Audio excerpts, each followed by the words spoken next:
Welcome to Swisspreneur, a podcast about startup stories and hands-on learnings from experienced entrepreneurs. My name is Sylvan and I will be your host. On today's episode, we welcome Christian Meiser. He's the founder and CEO of the tech-powered law firm Lexer, based in Zurich. His company supports startups with their legal challenges and supports them with professional startup legal support. On today's episode, we will talk about why the right lawyers can save your company millions of dollars, what you actually can do yourself and save a lot of money by doing it, and where you need professional legal support. And also, if you need the professional support, how much you should actually pay the lawyers for their services. As always, there is additional content available on our social media, so check out our Facebook and Instagram to access the additional information of today's episode. One more thing before we start the show. The wrong legal partner can cost you millions, as we will hear in the upcoming episode. Vslaw, a personal and hands-on law firm, is here to support you with their broad expertise in business law. Visit Vslaw, that's WYSSLAW.ch, to learn more about the entrepreneurial spirit of today's presenting partner. Christian, very well welcome to the Swisspreneur Show. It's an honor to have you here today. Thank you, Sylvan, for having me. We're going to talk about legal advice for early stage startups. And I would like to start with the first question right away. What mistakes do you see Swiss startups making repeatedly when it comes to the legal part of doing business? There are a couple of various sectors where startups make frequent mistakes, and it's actually similar across the world. And I brought three small examples to illustrate the three categories. One is in contractual negotiations, where partnership agreements can take an ugly turn. The other thing is about the corporate setup, especially with co-founders, where there can be disputes between the co-founders. And the third one is the regulatory aspects that some startup founders have found themselves in ugly situations. Cool. The first case I brought is from the United States. It's, the Beats by Dre, the headphones. Yes. So what many people don't know, it wasn't actually Dr. Dre that came up with the idea of high quality headphones and sticking a brand name on them to sell them afterwards. Initially, it was an entrepreneur that pitched that idea to Dr. Dre and Iovine, which is a music producer, and told him, look, I have this company that produces high quality sound devices. We're working on a high quality headphone, and we'd love to collaborate with you and have Dr. Dre put his name on it. They negotiated long, and it was a winding negotiation, and the entrepreneur wasn't well represented legally. They finally signed a cooperation agreement, and after a couple of years of success, there was a clause which Dr. Dre and Iovine used to get out of the contract with very little cost, and they bought out the founder. Monsters was their company, and a couple of years later sold the company for billions, and the guy with the idea ended up with a couple of millions out of the entire partnership. Yeah, I can imagine that that pretty much sucked to the guy who invented the whole thing. Absolutely. And it was one clause that enabled them to get out of the contract in case of a change of control. And they sold part of their joint venture to another company, which then allowed them to sell out the stake of the other guy at a low price. Oh, a couple of years later, yeah, they were billionaires out of that. That was a pretty expensive legal mess up, if I can call it that way. Absolutely. Absolutely. What was the second example that you have prepared? Second example is a more famous example, even is of a co-founder dispute, is the Facebook case with Mark Zuckerberg and the Winklevoss twins. There are, of course, various sides of how the story evolved, but you see that over and over and over again with startups. A couple of guys coming together saying, hey, I have this great idea. Yes, let's do it together. You bring this to the table. You can do this.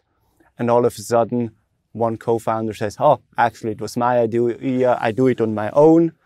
Or the other co-founder saying, hey, I did all the work. Why should you get part of this? And you see that happening in almost every startup that has more than one founder, that at some stage you're going to run into conflicts. Some co-founders can resolve the disputes, many cannot, and that's usually at the early end of a startup. Yeah, I think that's a huge sort of breakup point where companies actually fail because of the team dispute that you have internally. And I always say it's similar to when you live together in an apartment with a couple of friends. Everyone thinks they do the most work in the household. Right.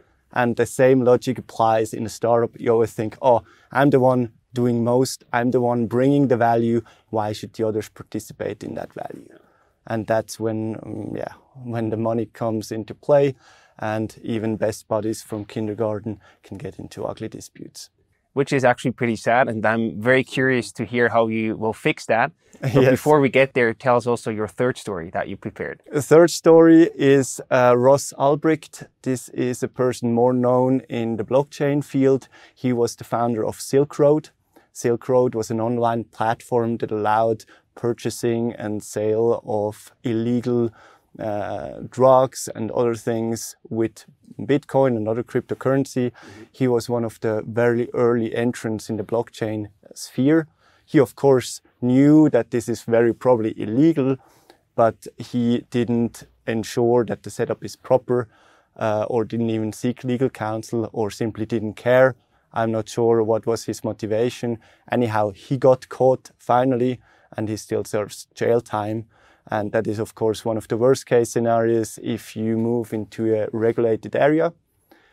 For him, particularly sad. He's a brilliant mind and a smart programmer that could have made it anywhere.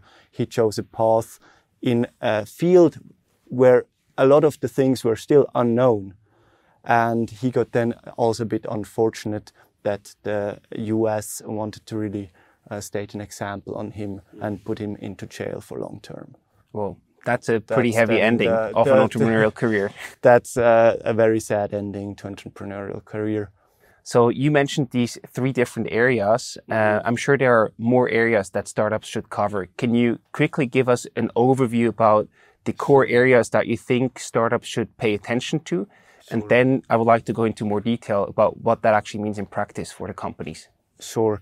So to facilitate entrepreneurs' understanding of legal, we've came up with a simple framework of 5 areas. That's corporate, contracts, regulatory, HR, and intellectual property. If you think about these 5 areas as different sets of where you have to think about as a founder, you already understand a lot about legal and you can conceptualize your problems much easier. There's also tax, which is also a more of an accounting problem. We look at these 5 main areas as the key areas for entrepreneurs. Okay, cool. Yeah. Now let's imagine that we have a tech startup. We build an app, for example. Yes. Now we are at the very early stage. We will just close our first funding with some business angels, and now really are struggling with the legal aspects of our business. Like, what should we pay attention to now? And I would like to start with the first part that you mentioned with the contract law. The contract law for a tech startup, the contract law is mainly about intellectual property, making sure that the code freelance programmers program for you actually belongs to your company. That's a prime example. Or when you enter into cooperation agreements with others, it's clear who owns the code that you're developing, or who owns the revenue of that code. So on the contractual side, it goes already into the intellectual property side, but the key focus is really how do you protect your core asset.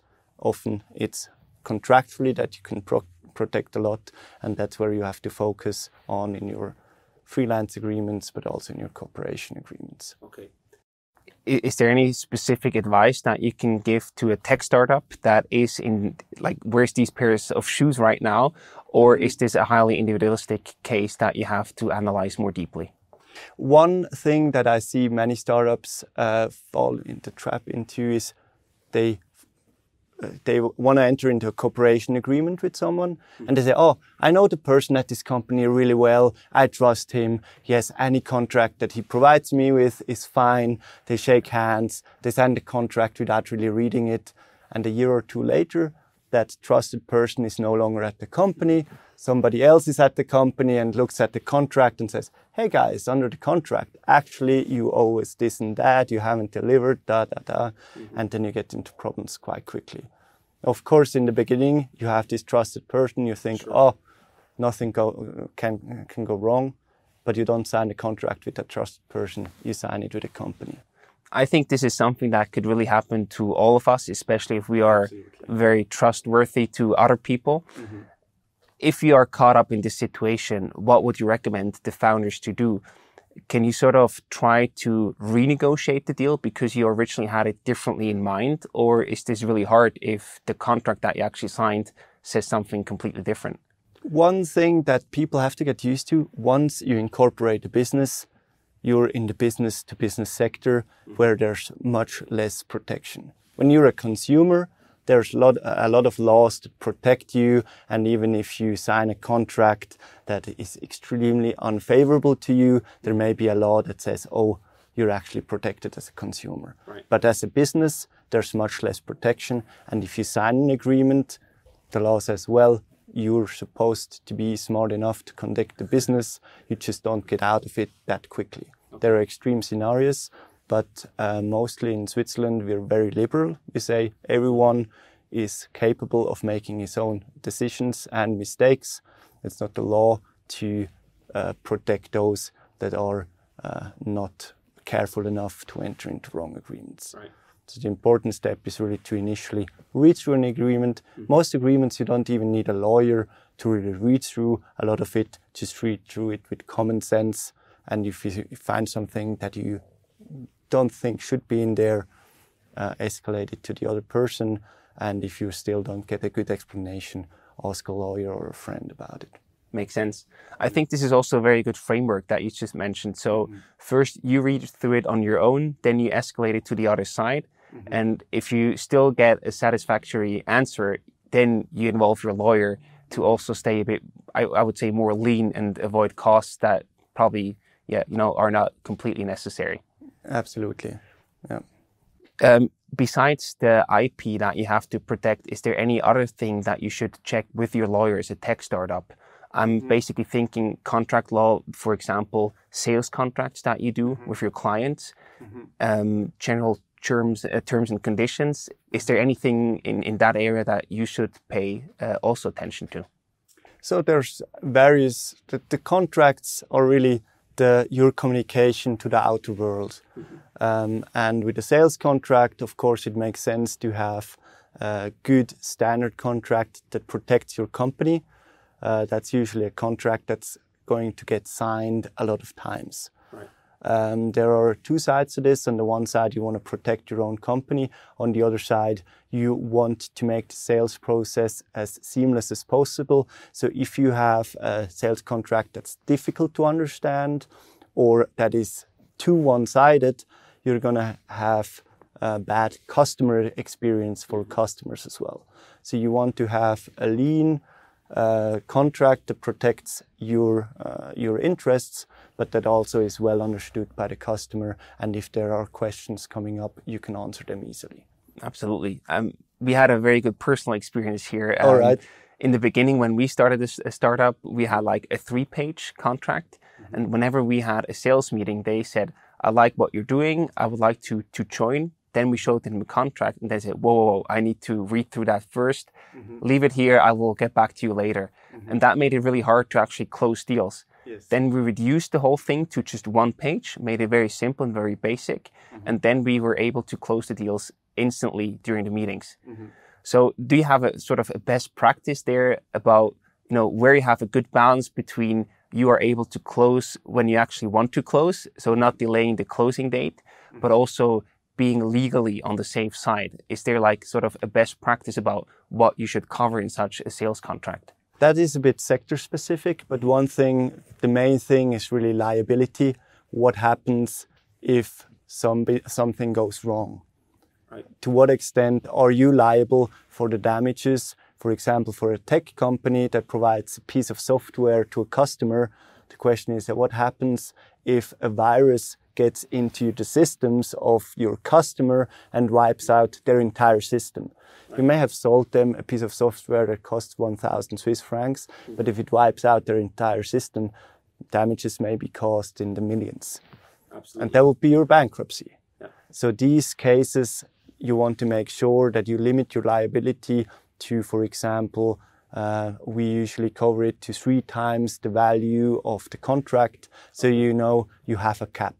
Right. Of course, if something goes wrong, you provide a certain liability cap and say, hey, we cover some of the costs, but if their entire IT system is wiped out because of your small piece of software, that may have not even been your fault as such. Maybe there was a mistake that you couldn't have known about, but still it was your piece of software and you may be held liable if the circumstances permit. Right. So having a liability cap in place, that certainly makes sense. And other than that, it's just having certainty around what you owe and how much the price is. So having these core pieces in the contract, that is often then just a bad customer experience when there's uncertainty around what the deliverable is. Mm-hmm. Sounds actually pretty simple, but I can imagine that's pretty hard to do very well in practice. It's always a matter of understanding the business of your client well. Mm-hmm. And that's sometimes where legal services are not ideal when the lawyer is not fully up to speed with your business model and doesn't understand your risks exactly. Yeah. And that's where it's important to have a legal counsel that understands your business well, or a business person that's legally savvy enough to draft the contract himself. Regarding the sales contracts, is there also, you have the general terms and conditions that usually also do apply. Do you actually need them, or is this more like, yeah, you write them, but it's actually not really worth the paper that you write them on? So the general terms and conditions is basically a compromise for the scenario you mentioned. You don't want to go there with a 10-page contract. Right. So what you do is you provide them a 1-page contract that references to the terms and conditions that are somewhere on the website or elsewhere, or you give them as well in print, but you say, oh, this is actually the contract. Right. So people see, it's a 1-pager, all the important things are on the 1-pager, but they include then the 10-page terms and conditions where you have all the other areas covered, such as data protection and other things that are good to have settled somewhere, but you don't want to have in the contract really seen in the sales meeting. The other advantage is when you have terms and conditions, it creates the perception that they're general and can't be changed. Right. Often then the 1-pager would be provided in a Word document that can be easily changed, and the terms and conditions in a PDF. Yes. So the PDF cannot be changed that easily, the Word document can, and it creates the perception for the customer, this is general, there I can't change anything. So for the contract negotiations, you can frame it so that the Word document, the specific part of the contract is negotiated, the rest isn't. Now moving on to corporate law, that's the second area. What would you cover there as a tech startup? What's important to have a look at there? So the corporate law, it's really it's the internal mechanism of a company, is who holds the money and the power of the company. So who on the power side, who can take decisions in the company, who can hire and fire people, who can decide on the important corporations, who can decide on bringing in new investors or new shareholders.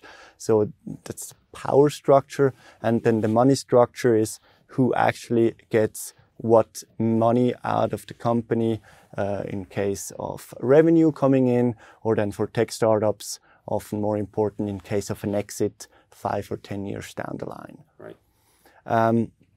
Tech startups often have a business model where they have to invest a lot of money because before they become profitable. So usually they have to get external investors in to fund these development costs in the first years before they actually can then generate revenue.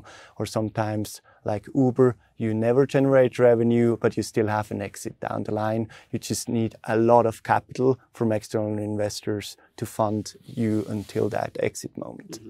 The question with investors always is, how much do the investors get to say in your company? Do they have veto rights for certain decisions, or to get a board seat? And then, even more importantly, how much of a stake do they get in the company? And there it's important to very carefully look at the terms negotiated in the shareholders agreement with the investors. Maybe already a step before that, if you're a tech company with multiple founders, if you're 2-3 co-founders, make sure that you have a sound corporate setup and you discuss with each other what happens if one guy leaves after 1 year. Right. What does that actually mean? How should you do this? What are like the best practices there? And how do you actually also document that? Like, do you put that in writing? How should you store that? Can you give us more insights on that part? Sure. So it should definitely be in writing. It's called a shareholders agreement in the end, where the shareholders, be it founders or investors, state very clearly what happens in what case. They can get very detailed and can be dozens of pages of just outlining, in case a co-founder quits, this is what happens. What happens if he quit because his girlfriend moved to Australia and he also wanted to move to Australia? Sure. What happens if he doesn't show up for work anymore and there's a dispute and he's being fired? All these questions are settled. And part of the process is really documented in the shareholders agreement. And there are templates for that make that rather easy. But almost a more important step is actually talking about these things. It's often difficult in the beginning because you are best friends, you have this great vision, and you only see the great scenario of an exit in 5 years where you're all billionaires.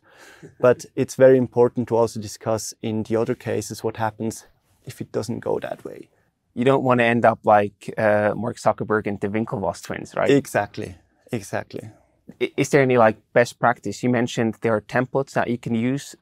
Do you have a specific example where people looking for these documents could find it? Sure. There are, you find quite a few templates online. Then for the investments from a venture capitalist, there are the SECA model clauses available online. An important thing to note is they've been written by or provided by a private equity association. So they're more on the investor-friendly side. They are quite well balanced, but there are some provisions that the founders should look very careful at. And the important part of it is not only getting a template and signing it. The important part, I think, is really the psychological part of the expectation management. So people know in advance what happens if this happens. And if you've discussed it once, the chances are much lower than 2 years later somebody says, no, but I understood it completely differently. Because you can get into a dispute anytime, regardless of whether you have a good agreement or not. There's always ways to get into a dispute. If you have the expectations managed right, the chances drop significantly. Maybe you can also get a bit into more details of the shareholder agreement, because I think this is a very important topic to also set realistic expectations for people listening to this. So let's have a look at the founders first. So you usually also state how much they should work in such a shareholder agreement, because that is sort of part of them earning the shares fully, because they're usually vested. So if they leave earlier, they do not receive the full amount of shares. Correct. Do you have any best practice on the vesting schedule, how that should be prepared, basically? So in Switzerland, you see a move towards the American model, which is typically 4 years vesting with a 1-year cliff. So that means after 1 year of working with the company, you will get 1/4 of your allocated shares, and then on usually a quarterly or semi-annual basis, you will vest your additional shares. So after 4 years, you will have your full stake. That is a typical model. That's typical from the Silicon Valley as well. That makes sense. We also had a co-founder that had to leave our company, and we were on an annual vesting schedule, and it was a bit a bad timing because we decided to let go of him in January, but the vesting actually ended at end of December. So there was like sort of another 25% that was sort of transferred to him. Would you recommend it to avoid these situations? Would you recommend to have like a monthly vesting schedule? Would that be something that you recommend? It's always a balance between as well the administrative costs of having, especially when you have a stock option plan, when you have monthly vesting for 20 employees, it gets somewhat burdensome. So we often see quarterly or semi-annual, that's usually sufficient. Annual is quite harsh. Yeah. Also, what happens often is the contrary to what you say, that on the day before the vesting, people are terminated. Right. That would be the more typical example of what then happens. Which is pretty mean, to be honest. Absolutely. But it happens if money is in the game, I guess. Absolutely, yeah. Second thing that I would like to talk about is how to deal with investors. Usually they have more rights on such a shareholder contract than the founders. Talking about liquidation preference or pre-buying options. Can you also elaborate on how to handle this and what the best practices look like there?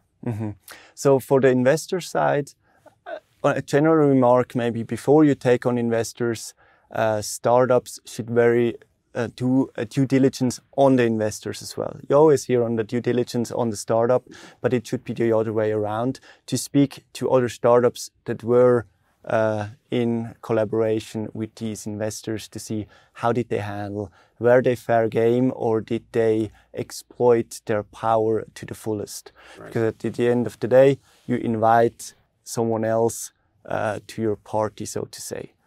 And they get quite significant rights, be it with board seats that can be used to exert quite a bit of power in the decision-making process. And then on the financial side, that's the more important thing. Liquidation preference, that's typically in Switzerland a 1x liquidation preference. So what that means is that the investors will get their money back first. And the tricky thing in the negotiations is that you as a startup, you always pitch the best case scenario to the investors. Sure. You tell them, look, you invest 1 million now, it's going to be 10 million in 5 years. And that's the scenario you tell them. And in the contract negotiations, the investors will then say, okay, that's all fine, but we still want to have a liquidation preference that in case it doesn't go so well, we get paid first. So an example where the investor invests 1 million and startup is sold for 1.2 million after 5 years. The investor gets his full million back first, even though he may only have 20% of the shares. Right. And the other money is then only distributed among the remaining shareholders. So you stand there as the founder, you've put in 5 years of your life, you actually created something that was worth over 1 million, but at the end you stand there with much less. But I mean, that's pretty standard of the industry, and to a certain degree, I guess it's also part of the game that you play.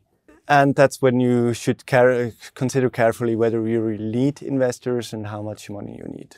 That's something that's a bit of a culture. Wow, I raised money. It's amazing. And only later you realize, well, there are strings attached to this money. Is there anything else that you would like to add to the corporate law section that we have not talked about yet? One thing is that there's a lot of development going on in the corporate law sector, especially when you look at different ways of getting funded. There are more and more alternatives to the traditional friends, fools, family rounds and VC investments. There are more and more crowdfunding investment opportunities out there for startups, and I would look at various options when you are a startup founder of how do we get funded. And that, I guess, also has different legal implications. Absolutely. So one thing is the blockchain enables different ways of crowdfunding and also administrating your shares and your shareholders.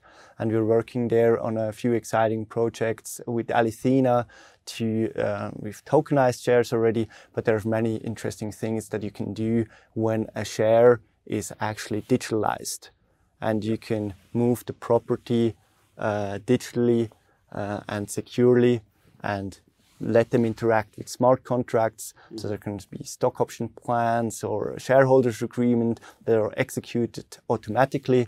And for anyone who knows the administrative burden of a cap table and stock option plan management and so forth, this is a great relief. But it also enables many more things to do with your shares, which you're working on. So there are interesting things coming in the corporate sector as well, thanks to blockchain. Is this also more expensive to execute currently than the traditional way?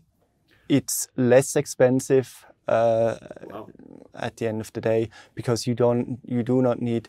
Currently, when you want to transfer a share from one shareholder to another shareholder, you need a written deed of assignment, and then this has to be communicated to the company, and the company has then update usually the Excel file where they have their shareholder register, and this is quite an administrative burden with documents being sent around. On the blockchain, it's as simple as pressing a button. Cool. Sounds very promising. So we look forward to the future in that regard. Absolutely, yeah. Now let's move to the third part that you mentioned, the regulatory law. What does a tech startup has to look for in that area? So regulation is very sector specific, and there's a few regulations that are cross-sector. This is data protection, which has become more and more important in the past couple of years with the EU pressing ahead with the GDPR regulation, and the awareness has really risen in Switzerland as well due to the changes in the EU, which in Switzerland will most likely be enacted quite soon as well. So that is one thing to think about. How do you process personal data? And that varies as well from tech startup to tech startup. But what every startup processes is HR data of its own employees, and then marketing data. And to make sure to do that in a compliant manner is a compliance issue, but also a reputational issue. People don't like being sent emails without having ever consented to receiving them. Right. So that is something to be aware of. And then the sector-specific regulation, that really depends. What we see a lot here is fintech startups in Switzerland, because we have a strong financial sector and now have a strong blockchain crypto scene as well. There are many startups that want to do something in the financial market, and there you simply have to be very cautious of what regulations apply, because the financial market is one of the most regulated sectors there is. That makes sense, but I think it's hard to really come up with a general statement about how you should handle this, because it's very industry and case specific about what your tech startup actually does. It's talk to people that have done similar things, check out their websites, see what they had to be doing. Did they get licensed by FINMA? That can be a first indication of whether you're actually moving in a regulated sector or not. And then also speak to a lawyer at some stage when you have a more concrete idea about where you want to go.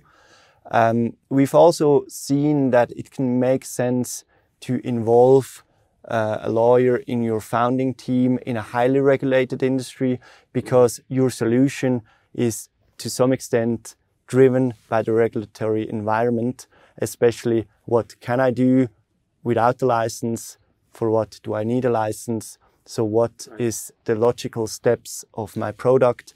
First, you usually want to go in a non-licensed area to test it, to have an MVP there, and then think about how you can expand into maybe a licensed area and how the licensing process is then structured. Cool. The next category that you mentioned is intellectual property law, IP law. What does a tech startup has to tackle there? You already mentioned briefly that it's important to protect the IP with your working contracts or freelance contracts. What else should you pay attention to?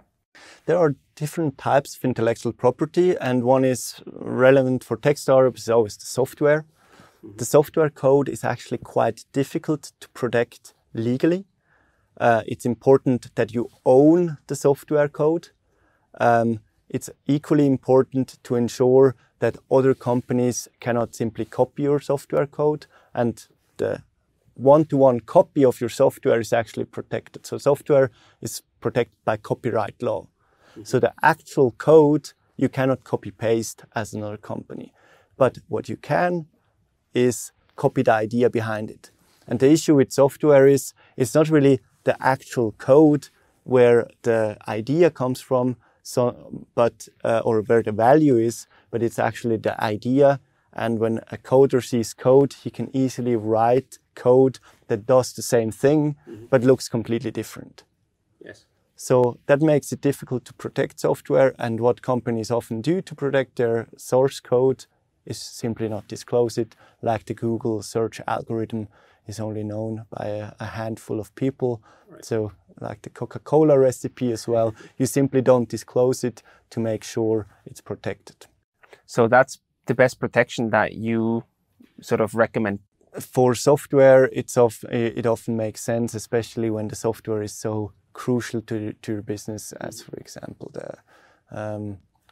the source code of the Google search algorithm. Right. Then there's also different categories of intellectual property. One is patents. Patents is an invention. Typically, it's a physical good or piece of hardware that can be protected with a patent. Software is difficult to patent. That's why it rarely applies for software-based tech startups. But in the hardware sector, it's very important to ensure on the one side that you don't breach a patent with your idea, and on the other side that you do patent your technological invention as widely as possible. Then you also have additional IP rights that you can protect if you want to, like your brand, for example, I could imagine. How should you handle that as a startup?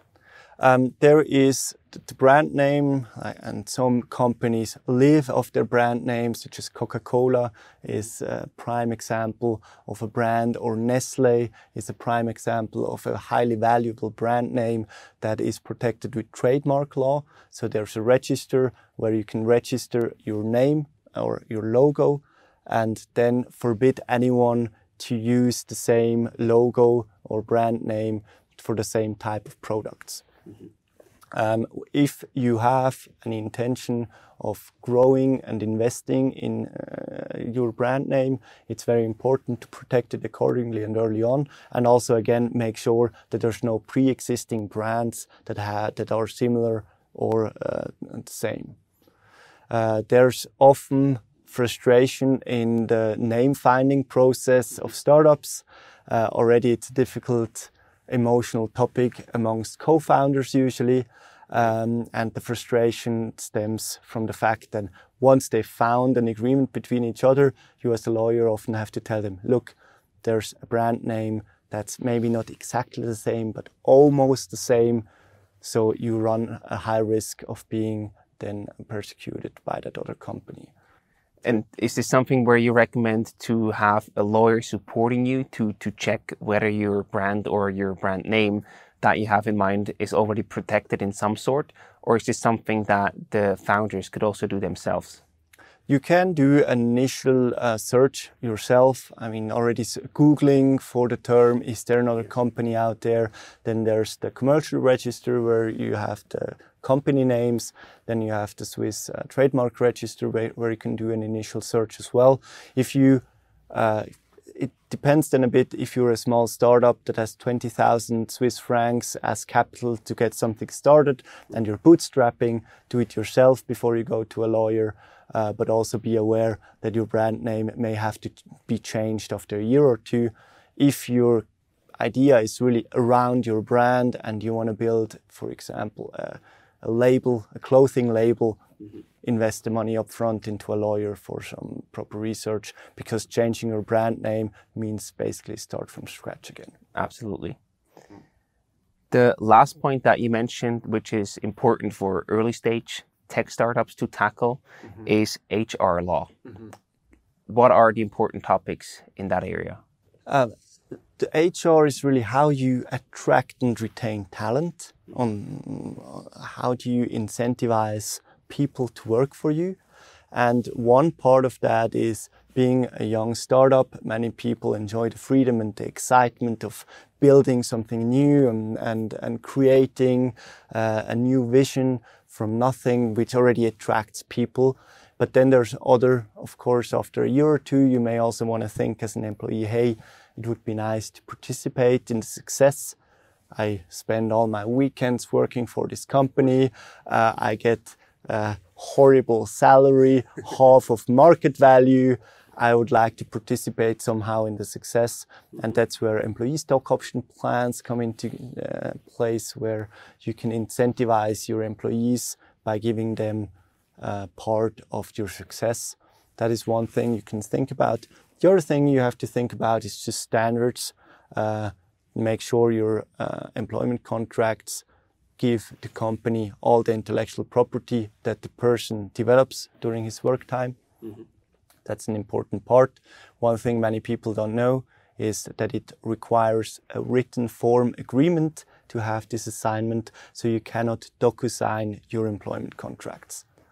That's a very important point to mention. Absolutely. So many people, and we use DocuSign for as many contracts as possible, but with employment agreements, you say, do it, ink it, it's just safer. Makes sense. The other topic to look out for is the notice period of termination. So how long do you have to keep on an employee after terminating or firing him, or how long does the employee still have to work after he wants to leave? Many founders think in the beginning, oh, it's important that they can't just leave from one day to the other. But what happens often is that the startup has an idea and says, all right, we're going in this direction. And after a year, they notice, oh, actually, it doesn't really work. Instead of developers for Java, we need now something completely different. And they have to let go half of their team. Right. And if they then have a notice period of 6 months, that's 6 months salaries they have to pay without having a job for these guys. Absolutely. And that's a very expensive. What would you recommend there? More towards 1 month or something in between? We usually recommend 1 month unless there is really a special need for that specific person. But usually even if the relationship has deteriorated to the point that the person wants to leave or you want to let him go, it's better to have a shorter period. So typically we say extend the trial period to 3 months and keep the notice period to as low as possible, which is 1 month in the beginning. Absolutely. I fully agree on that topic. Yeah. There's also a part about non-competes when someone has to leave a company or wants to leave a company, how long they should not be allowed to work for a company doing something pretty similar. Is that something that you would recommend startups to include in their contracts? And if so, how should that look like? What is very important is to have a post-contractual confidentiality obligation, so they cannot disclose the secrets they've learned at the company to the next.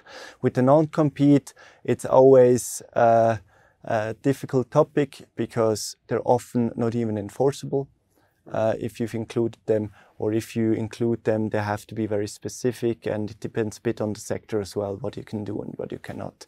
So we're usually a bit cautious on having a strict non-compete in the contract. Right. And about the non-disclosure, how should that look like? Should there be any penalties if they sort of don't follow the rule that they actually signed up for, or how should you handle this? We usually recommend against penalties because it scares away people. I personally would probably not sign a contract that has a high penalty in it. Yes. And if the penalty is so low that it doesn't really matter, then you can leave it completely. Makes sense. Yes. Then the other thing that you also talked about is stock options. I think a very important topic because, as you also mentioned, startups are usually not able to pay market salaries, but the options that you can get can be a very good compensation if everything works according to the plan. How should the stock options sort of be worked out? And can you also give us some specific examples about the percentage allocation? I know this is a very business-driven decision, but you've seen a lot of companies, and I'm just curious to see what are the best practices in terms of how they actually set up the stock options and how much percentage they allocate per employee. There are two main ways to implement it. Either it's you provide them with employee stock options, which is an actual option for the employee to later purchase the share at a certain price of the company. Or then there are the phantom stock option plans where you provide the employees the mirror as if they owned shares of the company. So in case of a later exit, they simply get a lump sum amount that they would have received if they had held X amount of shares in the company. The decision is largely tax-driven because it has different tax implications, and there you have different. You should look at where the main shareholders are based, in which canton, and where is the company based, and also what is the expected change in value of the company. If you have an expectation of a 50x case where the shares will have 50 times the value in 5 or 10 years, you should try to allocate the actual shares as early as possible to the employees, because the capital gain in Switzerland is tax-free, and that can make a big difference. Then again, you have to look at a bit of the administrative burden. As soon as you allocate shares, you have to invite them to the shareholders meetings, and there are additional administrative hurdles of assigning the shares to them, whereas a phantom stock option plan is quite easy in the administration. Just to make sure here, because I think the tax implications are super important that people don't pay enough attention to, I can imagine. So which one is more favorable, the options that you get or the phantom stocks? The options are the more tax favorable because in the phantom stock, this is treated like salary, no matter what. So the full amount you receive under phantom stock option plan is first taxed as for social security and then taxed as income on the level of the employee. Yeah. I think that's a very important message to make people aware of. Is there anything else that startups should take care of in the HR law area? Again, I think it's again the same thing as with the customer contracts. You want to make sure that your employees are happy, and on the same side, you want to protect your company as much as possible. So there should be a good balance between protecting the company from a legal side, but making sure as well that the terms are fair and equitable for your employees as well. Because your top talent will ask about what the terms are, and they will read through the contract. And if the contract is too complex or has a high penalty for or a strong non-compete in there, they may choose to go to another employer. Absolutely. I think these are 5 very interesting and very good core areas that the startup should focus on. Now I would like to focus a bit more on the collaboration between the startup and their legal partner. So maybe you can summarize, I think you already mentioned it in parts of your answers, but maybe you can summarize why it's important for a startup to really have a good and strong legal partner on their side. So there are multiple sides to why a legal partner can make sense for a company. One thing we see a lot is founders saying, oh, I don't need a lawyer, I can do this myself. They go online and you find a lot of things online. And we distinguish between complexity levels. So we say there's low complexity things like your own privacy policy, or there's having a standard employment agreement. Usually people figure out themselves and it works out in most cases. Then there's the medium complexity level where like implementation of a stock option plans or a seed financing round, or basic intellectual property, trademark filings, that people, even that savvy people, can figure out to a more or less satisfactory basis. And then there's the high complexity things. It's like applying for a license with FINMA, patent applications, larger financing rounds, where you anyhow need a legal counsel. Otherwise, you won't find your way through it.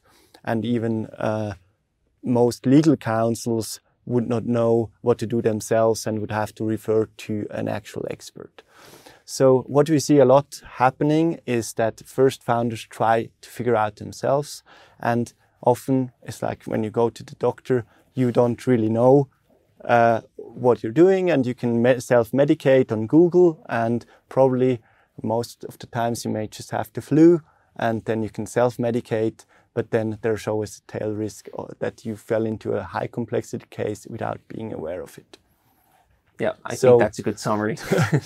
So one part of it is really, if you do it yourself, a lot of things you can do yourself, but you're going to invest a lot of time into finding out, what do I need? Is it the right thing? Is that template that I download still current, or was that written 10 years ago before the law changed? So you spend a lot of time yourself that you have opportunity costs for, and then you have legal uncertainty.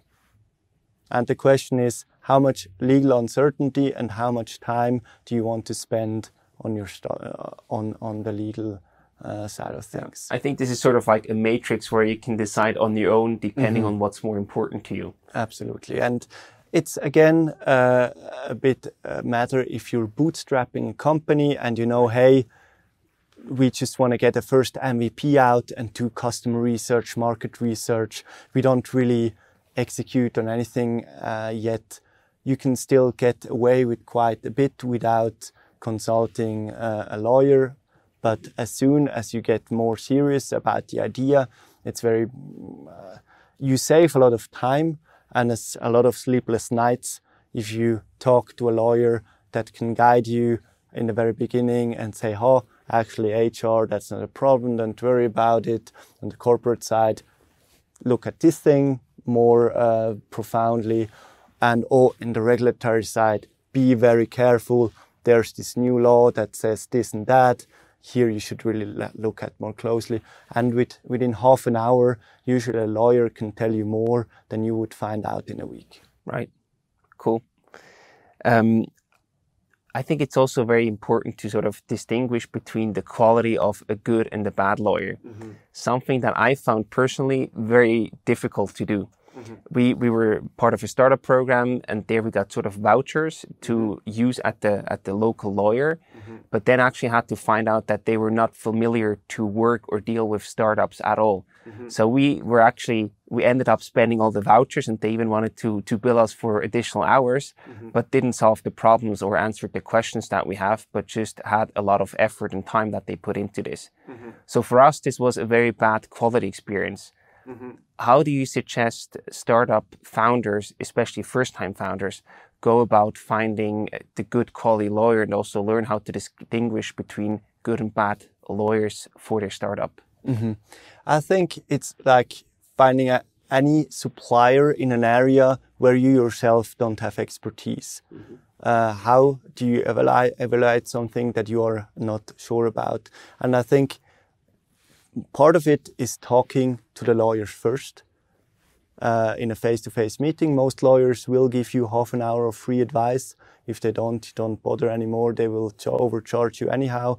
Use that first half an hour, talk to 3-4 different firms and get a sense how they work. Do they even understand your business? That's often a huge problem, that they don't understand your business model or they don't understand your technology that you're building. So get a feeling, ask them questions around, Do you understand that? Is that clear? And test them a little bit. Then the second thing is get references, ask other people that have worked with these lawyers, especially, and that's an important point, a good lawyer doesn't equal a good lawyer. There are good lawyers in financial market law, but they may be a horrible divorce lawyer. Yes. And vice versa. So ask the people that have worked on a similar problem with that lawyer, if possible, or ask a lawyer for references.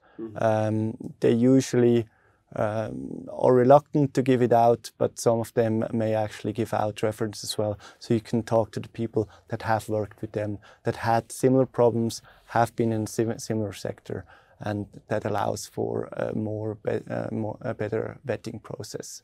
I think this is very good advice. So you should also do your due diligence on the legal partner that you choose for your startup. Like any supplier, you should make sure that that supplier understands your business, is in for a long-term relationship with you, and that is trustworthy relationship that you build with him.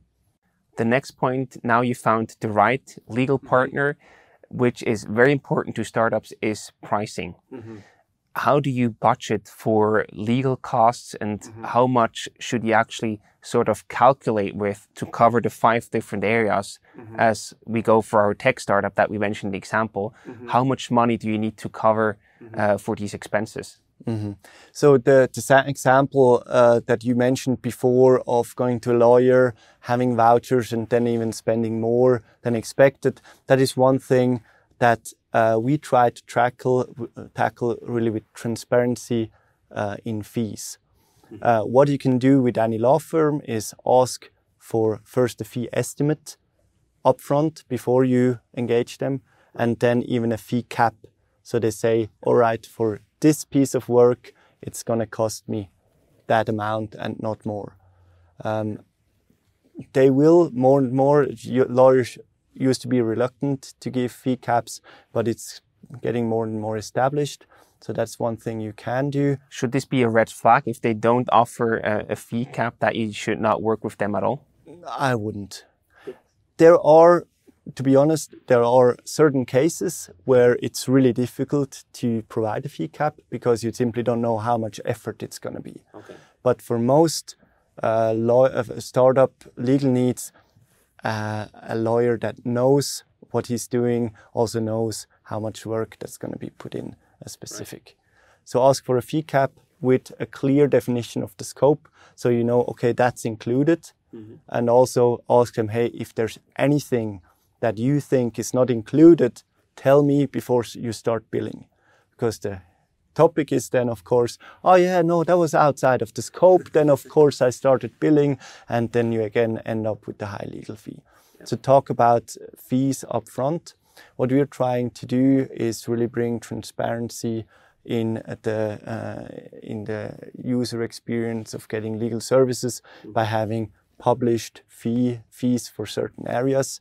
One thing is for startup founders that we've been talking to and working with for a lot. The first idea was to provide them with a subscription model so they could have their legal bill spent across 12 months, for example. What has worked even better now, and that what we are launching in the next couple of days, is a full flat fee. So startups know, hey, for a certain flat fee, I'm ready to go from a legal perspective. This covers the legal needs for about 80% of the startups and includes the essentials of all the 5 areas. So you get your standard terms and conditions done, you get an employment contract, you get advice on your intellectual property strategy, you get your incorporation done and a shareholders agreement with founders, and you get the data protections on the regulatory side, you get the data protection basic compliance done as well. And if you're like most startups, that's enough to get you going without sleepless nights and worrying, and also without excessive legal costs. We currently priced that at 2,500 Swiss francs. Which I think is pretty fair. How does that compare to other law firms? Is that below above or around average price? So what's important to note and why we can provide this rate is that we said you don't have to reinvent the wheel as a startup. So in the things that we provide, about 80% or 70 or 80% is copy-paste or automated process in the background, and 20 to 30% we specifically tailor to the startup. So we can automate and standardize a large portion of our effort, which improves quality because it's time-tested standard that has been used before, and it lowers cost because it's automated. Right. What you get with other law firms is a case-specific setup from the beginning to end. So they usually don't automate their processes, but will then take out the previous contract or incorporation and adjust manually the Word files. This, in the end, increases costs for them, and they rarely are competitive with these rates. What we also noticed, there are online platforms where you can get a lot of these things as well. Mm-hmm. Often, however, they then cover maybe 70 or 80% of your needs. And then for the specific questions you have, you again would have to go to a lawyer, and in the end you spend more as well. Right. So this is, after a year of trial and error, the kind of package we think, and many startup founders think, oh wow, yes, that's very attractive. Mm-hmm. On the one side, I get advice tailored to my needs, and on the other side, I have the advantages of time-tested, standardized products. Right, cool. One also important topic there is when you're actually starting as an early stage startup, mm-hmm. at a certain point in time, you also have to actually found your company as a legal entity. Mm-hmm. There are certain websites that offer these services, and there are of course also lawyers which are at a much higher rate than these websites. What is the best practice from your perspective to found your limited company or your, how do you say that? Your AG incorporated or company, exactly, yeah, absolutely. Yes. So if you really only need to incorporate an AG and that's it, mm-hmm. if that's all you need to do, because either you know all the rest already, or you have you use that company for if you want to open a bike shop, for example, right. And you really don't, you already know from your previous employer what the normal, I don't know what a bike shop and contracts has. Usually when I repair my bike, there's nothing I have to sign. I just give it to him. And so the legal setup is really simple. Mm-hmm. They may not even need a privacy policy, or they just have a very easy setup.